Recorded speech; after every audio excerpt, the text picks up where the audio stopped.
Sekarang kalau mau menikah, bagaimana caranya kalau orang tidak pacaran? Ada rahasianya. Ada 3 poin besar di dalam hukum fikih kita. Tanpa pacaran bisa nikah, bisa tahu siapa dia. Nggak perlu saya buka jilbabnya lihat rambutnya. Nggak perlu harus tes dulu, cek dulu, pacaran setahun nggak perlu. Gimana caranya? Itu sudah hukum syar'i. Allah turunkan dari langit.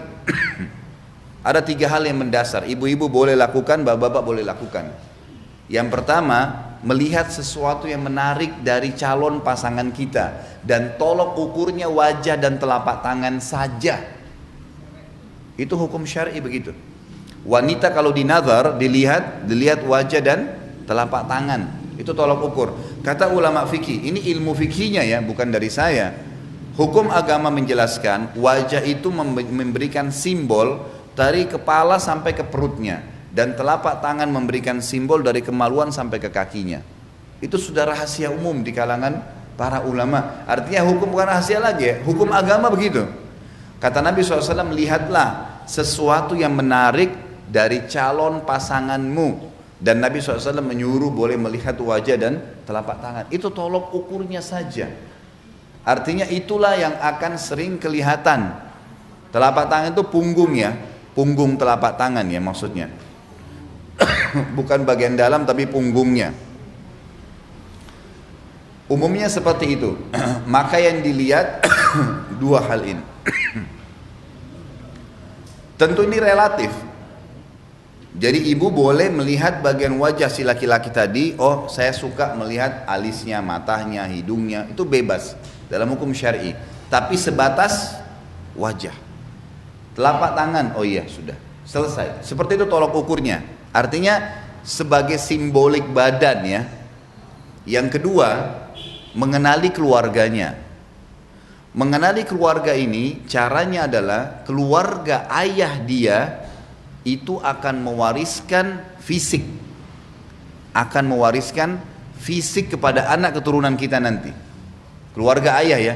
Jadi kalau keluarga ayah itu tinggi besar badannya, keluarga ayah dia akan begitu keturunan kita. Enggak, ini secara global bu. Kita jangan ambil gini, kita kalau nilai sesuatu jangan substansial, nggak bisa.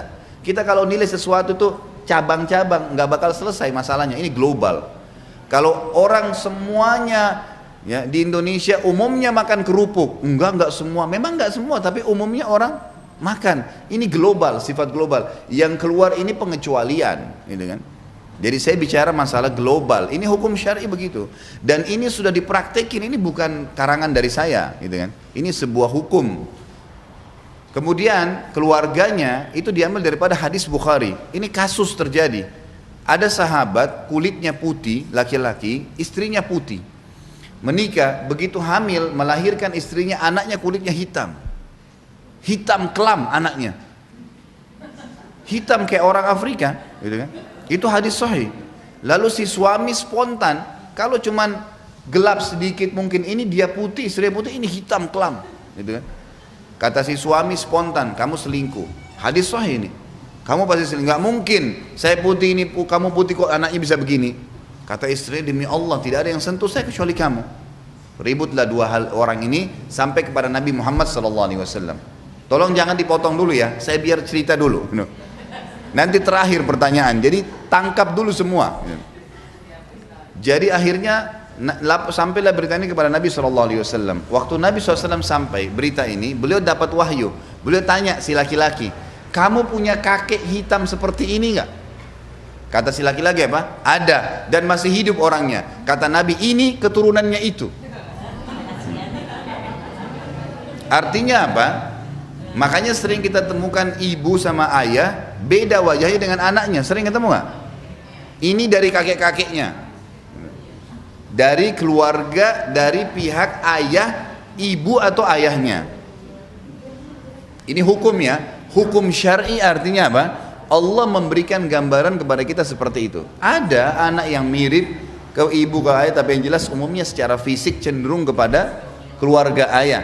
Kalau karakter umumnya turun dari keluarga ibu. Karakter. Saya mau menikah dengan seseorang, gimana caranya saya tahu sifat-sifat umumnya? Maka lebih cenderung dilihat kepada keluarga ibunya. Keluarga ibu itu mewariskan karakternya. Oh, keluarga umumnya ibunya itu dosen, guru-guru, pedagang. Oh, orang baik-baik, keluarga baik-baik. Sudah, itu sudah umum, umumnya. Jangan bicara substansialnya. Umum, secara global sudah begitu. Karena nanti kalau kita bicara substansial, bisa saja anak ini terpengaruh dengan poin yang ketiga. Harus satu sama yang lain berhubungan ya. Melihat fisik, mengenali keluarga, dan yang ketiga adalah mengenali lingkungannya. Lingkungan, dia kuliah di mana, dia kerja di mana. Biasanya kalau bahasa, bolehkah bertanya? Boleh. Hobi kamu apa? Kalau weekend kamu kemana? Oh, saya biasanya ke karaoke, saya biasa ke bar, saya biasa kumpul sama teman saya ke pantai, saya hobi naik gunung, saya ini. Dari situ sudah bisa ditangkap. Oh iya, lingkungannya. Oh, saya kalau weekend saya taklim, pengajian di sana. Kalau azan saya sholat di sini, kan gitu. Lingkungan membentuk. Siapa yang mengatakan? Nabi Muhammad SAW. Ingat, ini majelis ilmu, taklim agama, bukan karangan saya.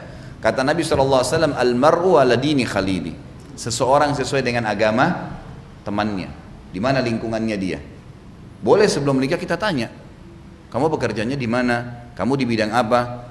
Oh, saya biasa, saya kerja rentenir. Misal, saya, siapa kamu kerjanya apa? Oh, saya pemilik hotel. Hotelnya di sana terkenal, tempat itu suka banyak perzinahan. Udah bisa jadi tolok ukur. Ini sebuah hal yang mesti difahamin ya.